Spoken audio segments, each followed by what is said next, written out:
고난이라는 말이 17회, 영광이라는 말은 13회가 나옵니다.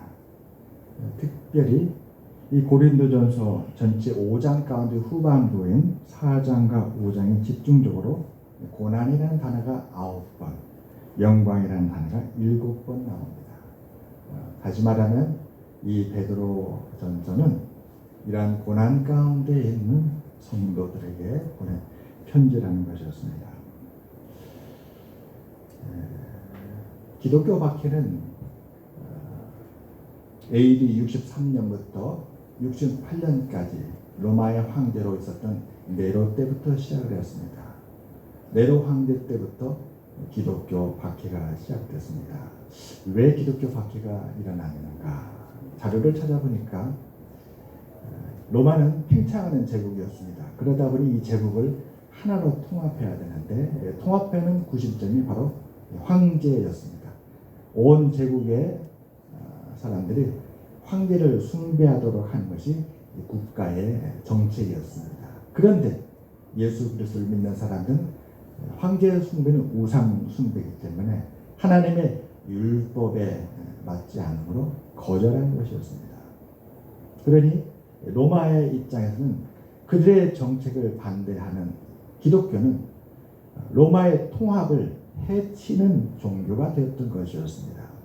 그리고 이 로마의 정책은 우리 기독교인들의 삶과 너무나도 갈등하고 대치되는 부분이 많았습니다. 그래서 그러한 가운데에 네로라는 황제가 등장했는데 그는 건강하고 정상적인 황제가 아니었습니다.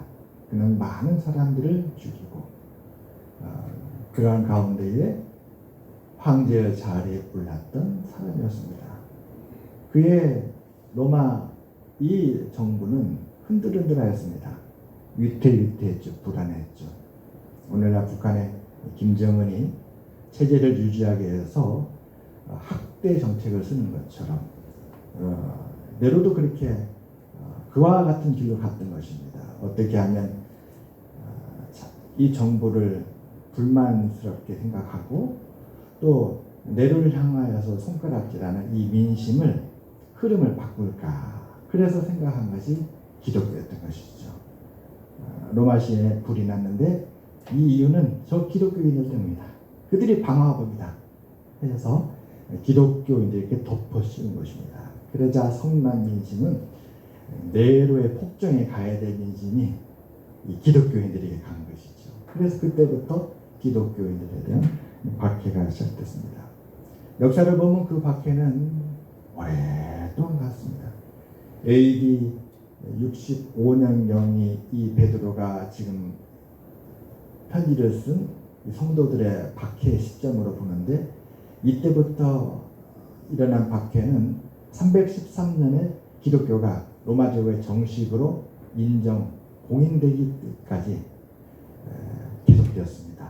역사적으로 보면은 이 베드로 이전 예수 그리스도 때부터 시작된 걸로 포함하면 약 한 300년간 이 박해가 계속됐던 것이었습니다. 예수 믿는 사람들을 십자가에 못 박고 우리가 잘 아는 그 콜로세움이라는 그 경기장에 짐승들의 제물로 던져서 갈기갈기 찢겨 죽게 하고 그래서 사람들은 그 콜로세움 모여서 그 로마 시민들이 그걸 열광하는 가운데에 네로의 학정과 잘못과 그의 모든 것이 그것으로 말미암아 덮어진 것이지요.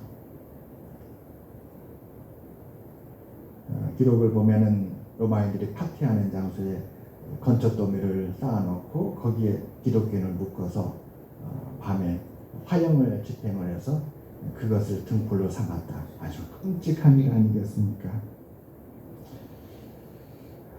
그러나 그것이 전부는 아니었습니다. 그렇게 시작된 그리스도인들의 편견, 그들에 대한 비난, 조롱, 그들에 대한 업신여김, 그들에 대한 협박, 위협 이런 것들이 예수 그리스도를 믿는 모든 곳에 전파된 것입니다. 베드로전서 1장을 보게 되면 이렇게 기록합니다. 예수 그리스도의 사도 베드로는 본도, 갈라디아, 갑바도기아, 아시아와 비두니아에 흩은 나그네들에게 보냈다. 이 지역에 그리스도인들이 있는데 그 그리스도인들이 이와 같은 고난 가운데 있었다는 것이었습니다.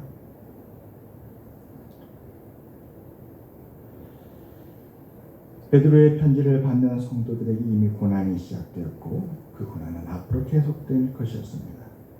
그 고난은 예수 그리스도께서 십자가에 이르기까지 겪으셨던 바로 그 고난이었던 것입니다. 우리가 마태, 마가, 누가, 요한 이 사복음서를 보게 되면 그리스도께서 어떤 고난을 받으셨는가 나오는데 주님께서 받으셨던 그 고난이 이 성도들에게도 똑같이 따르게 되었던 것이었습니다. 그래서 우리가 베드로서에 보게 되면 2장, 3장, 4장에 걸쳐서 사도 베드로가 앞으로 그들이 어떤 고난을 겪은지를 바라보면서 그 고난에 대해서 이렇게 하라고 권면하는 말씀들이 나옵니다.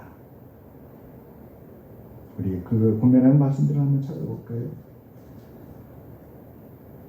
2장 23절을 보면 이렇게 말씀합니다. 욕을 당하시되 맞대어 욕하지 아니하시고 고난을 당하시되 위협하지 아니하시고. 그러니까 예수님께서 욕을 받으시고 위협을 받으셨는데 이제 앞으로 이 성도들도 베드로의 이 서신을 받는 성도들도 이와 같은 고난 속에 있다는 것입니다. 그러면서 그들에게 권면하기를 맞대 욕하지 마라. 또 위협을 받더라도 하나님께 위탁해라. 하나님께 부탁해라. 이렇게 말씀합니다. 2장 19절에도 이렇게 말씀하죠. 부당하게 고난을 받아도 하나님을 생각함으로 슬픔을 참는 이런 아름답다. 누가 그랬습니까? 예수님이 바로 그랬던 것이었습니다. 예수님이 부당하게 고난을 받았잖아요.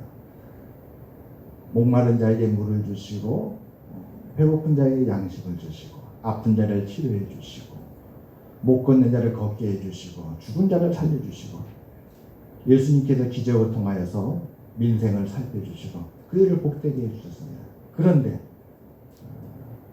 그럼에도 불구하고 사람들은 예수님을 욕하였죠.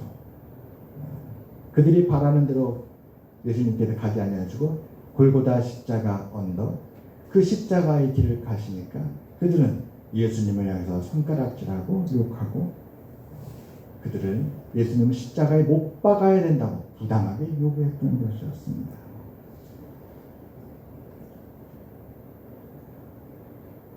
우리 3장 8절과 9절 보겠습니다. 3장 8절과 9절입니다. 마지막으로 말하노니 너희가 다 마음을 같이하여 동정하며 형제를 사랑하며 불쌍히 여기며 겸손하며 악을 악으로 욕을 욕으로 갚지 말고 도리어 복을 빌라. 이를 위하여 너희가 부르심을 받았으니 이는 복음을 이어받게 하려 하십니다. 앞으로 그들에게 많은 악이 많은 해롭게 하는 악이 그들이 만날 것입니다. 사람들은 그를 유혹할 것입니다. 사도 베드로는 예수 그리스도께 일어났던 그 모든 일이 이 성도들에게 일어날 것을 감지하고 어떻게 해야 될지를 권면했던 것이었습니다. 그럴 때마다 복을 빌라. 악으로 갚지 말고 복을 빌라.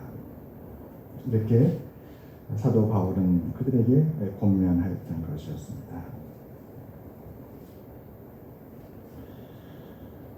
사랑하는 여러분, 이것은 고난의 일부입니다. 이 베드로서 전체를 바라보게 되면 사도 바울은 무엇보다도 먼저 예수 그리스도의 고난을 먼저 이야기합니다. 지금 그들의 고난이 바로 그리스도의 고난에 참여하는 것이다.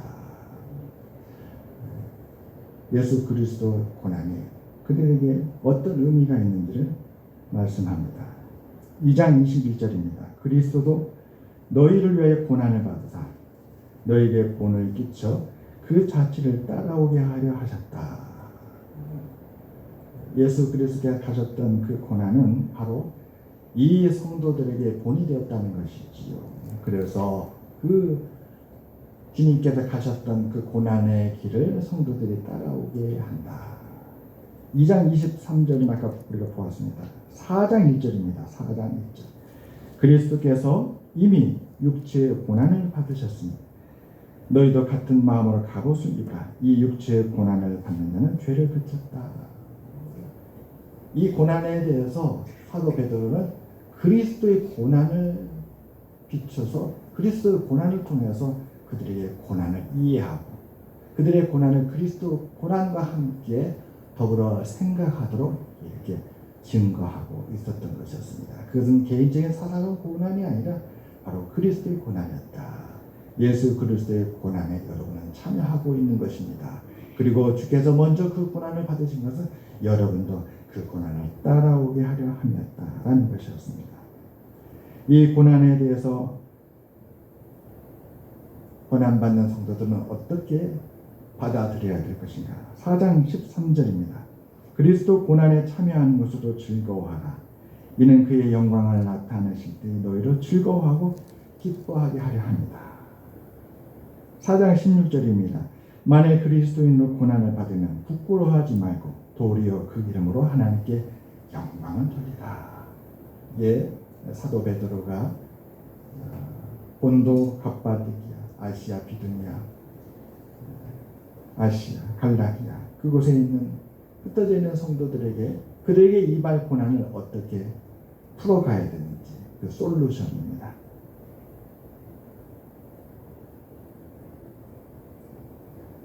그리고 사도 베드로는 이와 같이 고난에 대해서 말한 후 하나님께서 그 고난에 대해서 어떻게 하실지 바로 오늘 본문 5장 10절에 이렇게 말씀하고 있습니다. 우리 5장 10절을 같이 보겠습니다. 5장 10절에 사도 베드로는 이와 같은 그리스도의 고난에 참여하고 또 그리스도께 임하였던 고난이 그들에게도 또한 따라올 텐데 이 고난을 즐거워하고 기뻐하는데 자 이제 그 고난에 대한 하나님은 어떻게 하실지 이렇게 10절에 말씀하십니다. 모든 은혜의 하나님 곧 그리스도 안에서 너희를 부르사 자기의 영원한 영광에 들어가게 하시니까 잠깐 고난을 당한 너희를 친히 온전하게 하시며 굳건하게 하시며 강하게 하시며 혀를 견고하게 하시리라. 아멘. 비록 성도들에게 그리스도의 고난이 임하게 되었지만 그래서 그 고난을 겪게 됐지만 하나님께서 예수 그리스도께 하셨던 것처럼 그들이 그 고난을 견디게 하며 이 고난으로 인하여 그리스도인들의 영광을 위해 모든 것을 견고하게 하셨다. 우리 그리스도인의 삶은 참 복잡합니다. 수많은 것이 그 삶의 내용이지요. 우리는 그 우리의 삶에 대해서 터가 되는 것과 중추가 되는 기둥을 잘 살펴서 세워야 될 것입니다. 우리의 삶은 마치 땅에 뿌리를 내리고 자라서 열매를 맺는 그 자연 속에 있는 한 그루의 나무와 같지 않는가 싶습니다. 삶은 이 전체이지요. 가지만 삶이 될 수 없고 뿌리만 삶이 될 수 없습니다. 우리가 나무를 얘기할 때 나무는 이 터가 되는 땅에 뿌리를 내리고 있어야만이 이 나무는 든든히 설 수 있습니다. 이 나무는 비록 뿌리가 땅에 내리고 털을 잡았다 할지라도 잎이 푸르게 하늘을 향하여서 펼쳐져야 생장을 하게 됩니다. 그러므로 줄기와 잎과 뿌리와 열매와 모든 것이 하나입니다. 우리 그리스도의 삶도 이와 같습니다. 비록 하나지만 그 중에서 가장 중심이 되고 중요한 것이 두 가지가 있습니다. 하나는 바로 뿌리를 지탱하고 모든 것의 근본이 된 터입니다. 두 번째는 이 터에 굳게 서도록 내려지는 그 뿌리입니다. 이 두 가지가 이 나무의 삶에서 대단히 중요합니다. 우리는 그것을 구원의 하나님의 구원의 은혜라 이렇게 부릅니다. 성도들이 어떻게 하나님의 자녀로 부름받았는지, 어떻게 택함을 받았는지, 그들이 어떻게 하여서 예수 그리스도를 말미암아 구원에 이르게 됐는지. 그리스도의 부활은 그들에게 어떤 의미가 있으냐? 장차 다시 오실 예수님의 재림과 그 영광은 그들에게 어떤 소망이 되는지. 이것이 바로 그들의 삶의 터가 되고 그들의 삶을 지탱하고 붙드는 뿌리의 역할을 하는 것입니다. 이것을 한마디로 다 축약을 해서 사도 베드로는 바로 10절과 12절에 고백하고 있는 것입니다. 베드로전서는 총 5장의 편지입니다. 그 중에 5장은 마지막 결론입니다. 1장은 인사하고 2장과 3장과 4장, 그 가운데 2장과 3장은 그들이 삶에 겪고 있는 문제들에 대한 솔루션입니다. 이제 4장부터는 점점 그들이 겪게 될 그리스도의 큰 고난에 대해서 언급하기 시작합니다. 마지막 5장은 이 모든 고난만 누고 있는 삶에 대하여 그들이 어떻게 그 삶을 지켜내고 그 삶의 방향이 무엇인지를 마지막 결론 짓는 것입니다.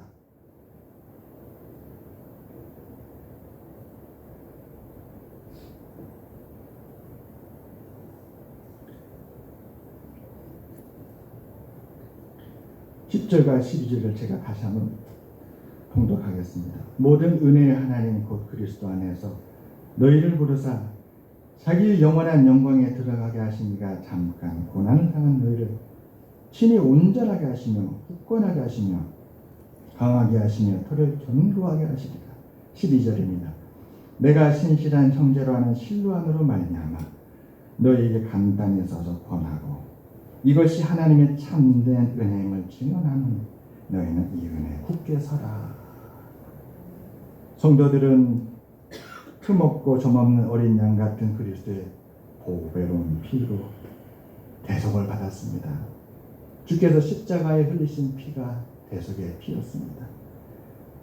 살아있고 항상 있는 하나님의 말씀, 썩지 아니할 그 하나님의 영원한 말씀으로 그들은 거듭나게 되었습니다. 하나님의 말씀은 죄와 죽음 가운데 있는 우리에게 우리가 그리스도 안에서 어떻게 하나님의 은혜에 이르게 되는지를 보여줍니다. 주께서 십자가에 자신을 대속제물로 내어줌으로 말미암아 예수 그리스도를 믿는 자들은 그 대속의 은혜를 입게 되었다는 것이죠. 그러므로 말미암아 이를 증거하는 그 말씀으로 우리는 새롭게 본받게 하는 것입니다. 예수 그리스도를 죽은 자 가운데서 부활하게 하심으로 성도들을 부활의 산 소망을 가진 자들로 또다시 거듭나게 하였습니다. 죽음이 끝이 아니구나.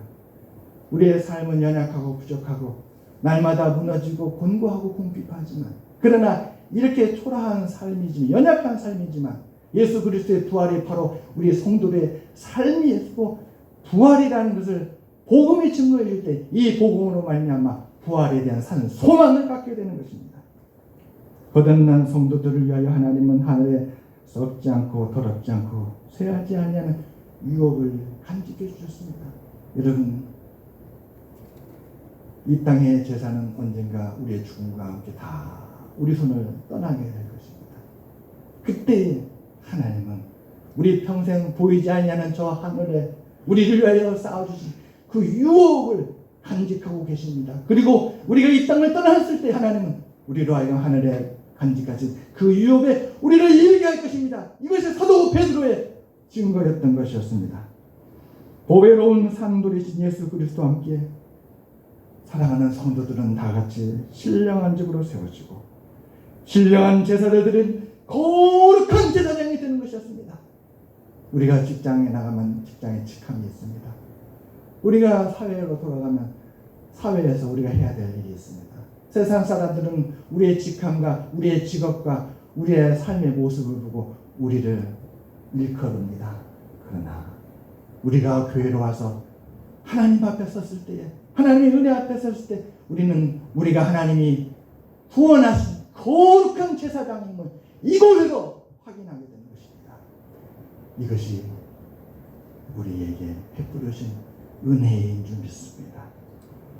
성도들은 누구인가? 베드로는 이렇게 고백합니다. 사랑하는 갑바도기아, 갈라디아, 아시아, 비두니아, 여러분 흩어져 있는 나그네 같은 성도님들이요, 여러분들은 택하신 족속이요, 왕 같은 제사장들이요, 거룩한 나라요, 하나님의 소유된 백성입니다. 이것이 여러분의 삶을 지탱하고 있는 여러분의 삶의 중심입니다. 이 진리를 붙드시기 바랍니다. 이 은혜의 터에 굳게 서기를 바랍니다. 이것이 사도 베드로가 오늘 마지막 결론으로 그들에게 전하는 말씀입니다. 이 땅에서 성도들이 잠깐 고난을 당하는 동안 이 고난을 어떻게 해야 될까? 하나님은 우리를 택하셨고 부르셨고 거룩한 상도리신 주님과 같이 우리를 제사장으로 세우셨기에 이제 우리는 주님 앞에 달라진 존재로서 하나님 우리를 온전하게 하시고 굳건하게 하시고 강하게 하시고 모든 고난을 견디고 이기게 하신다는 것이 사도 베드로의 증거입니다. 여러분은 혼자가 아닙니다. 주변에서 그리스도께 욕을 하듯이 여러분이 욕을 하고 위협하듯이 여러분에게 위협을 하고 여러분들도 여러분이 하나님이 믿는다는 것 때문에 핍박과 고난이 올 것입니다. 여러분들은 여러분의 재산을 하나님 것이라 여기며 하나님께 즐거이 자원하는 말마다 수고를 마다하냐 하고 재산을 쌓으며 이 세상의 부유함을 누리는 저 세상 사람들과 같지 않을 것입니다. 여러분은 세상 가운데 연약한 자가 되고 여러분은 세상 가운데 부족한 자가 될 것입니다. 그러나 여러분이 잊지 마시기 바랍니다. 여러분은 부유한 자입니다. 하나님의 은혜가 여러분을 충만합니다. 천지를 하나님께 여러분을 지켜주고 돌보시고 인도하고 계십니다. 하나님이 친히 여러분을 강하게 하고 세우실 것입니다. 이것을 믿고 의지하시기 바랍니다.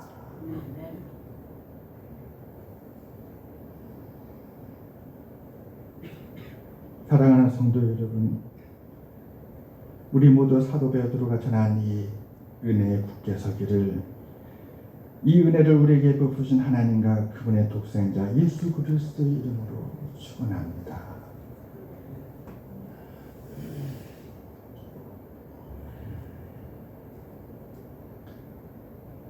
이번에 보니까 장마 때 비바람이 부는데 산에 있는 나무가 참 많이 흔들리더라고요. 우리 사택 2층 테라스 앞에 그 조그마한 정원에 심어진 감나무도 대추나무도 사과나무도 소나무도 얼마나 많이 흔들릴지 모릅니다. 여러분, 우리는 우리의 삶에 허점과 약점이 있습니다. 우리는 온전하지 못합니다. 우리는 말해도 지혜롭지 못합니다. 왜 그렇게 실수가 많은지. 베드로는 실수한 사람의 대표입니다. 예수님 앞에서 주는 그리스도 살아계신 하나님의 아들이시라고 고백을 했더니 주님께서 이를 기뻐하셔서 내가 이 터 위에 나의 교회를 세우리라라고 이렇게 약속해 주시는데, 그 위에 주님께서 그 베드로를 믿고 내가 3일 후에 내가 3일 동안 내가 십자가에 못 박혀서 죽게 될 것이라고 십자가 죽음을 말하자 이 베드로는 얼어듣기로 주여 그 죽음이 주님께 결코 이르지 못할 것입니다. 제가 맹세하는데 제가 막아내겠습니다. 제가 주님을 돕고 주님을 지키겠습니다라고 절대 구원하지 않겠다고 약속했습니다. 맹세했습니다. 그러나 그것은 허언이었지.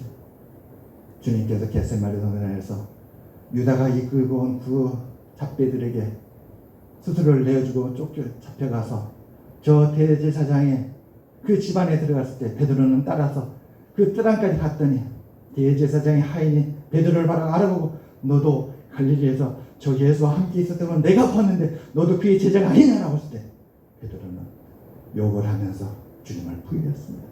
나는 저 사람을 모릅니다. 내가 어떻게 저 사람인가? 내가 저 사람 저렇게 사람들에게 해를 가하고 저렇게 극악무도한 저런 사람을 내가 어떻게 합니까? 나는 절대 모릅니다라고 3번을 부인했습니다. 그렇게 실수만 하고 완전히 못했던 베드로, 어쩌면 그렇게 이 바람에 흔들리는 나무와 같을까? 우리가 그런 존재가 아닌가 싶습니다. 그런데 그런 존재인 우리를 사도 베드로는 고난 앞에서 우리가 배반하고 말씀을 떠나고 은혜로부터 떠나서 근심과 걱정에 온전히 파묻혀서 하나님의 은혜로부터 멀어져서 세상 따라 협박과 비난에 두려워하는 그러한 모습이 되지 않을까 하는 바라보면서 그들을 어떻게 하면 굳게 세우고 강건케 할까? 예수 그리스도의 복음으로 토로 말미암아서 하나님이 그들에게 베푸신 은혜를 다시금 세우고 그들로 하여금 그 은혜 굳게 서라고 말씀하고 있습니다.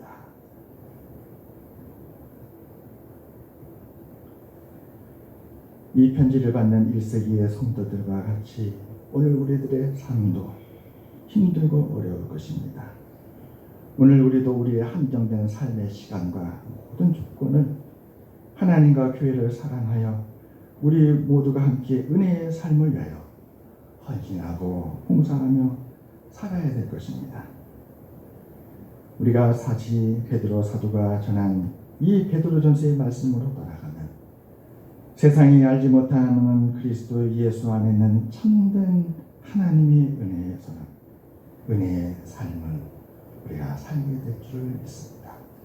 주의 말씀을 굳게 붙드시는 우리 모두가 되시기를 진심으로 주님으로 축원합니다. 여러분, 우리는 흔들리잖아요. 넘어지잖아요. 다시 하나님의 말씀으로 돌아서 길을 찾으시기를 바랍니다. 하나님의 말씀으로 돌아가면 그곳에 우리가 고민했고 근심했던 것이 아무것도 아님을 우리가 시선을 두고 바라봐야 될 것은 하나님이 이미 그리스도 안에서 우리에게 약속하신 이 은혜가 있는데 이 은혜의 태에 우리가 굳게 서야 되는데 우리가 이것을 알지 못하고 흔들렸구나. 다시 그 터에 굳게 서는 우리 모두가 되시기를 주님의 이름으로 축원합니다. 하나님께서 우리 모두에게 베푸신 영원한 영광과 참된 그 은혜의 굳게 서는 우리에게 하나님의 은혜가 더할 것입니다. 우리 마지막으로 사도행전 11장을 한번 보겠습니다. 사도행전 11장에 사도 바울의 고백이 있습니다. 이 고백을 마지막으로 말씀을 마치겠습니다. 사도행전 11장 23절부터 보겠습니다.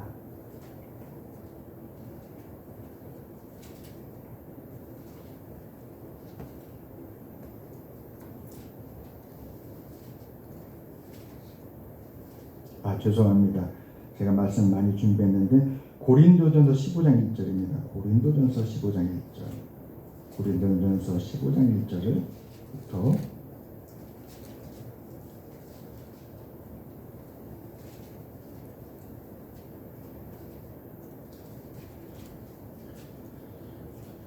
15장 1절부터 15장 11절까지 그 말씀 마지막으로 함께 보겠습니다. 고린도전서 15장 1절부터 11절입니다.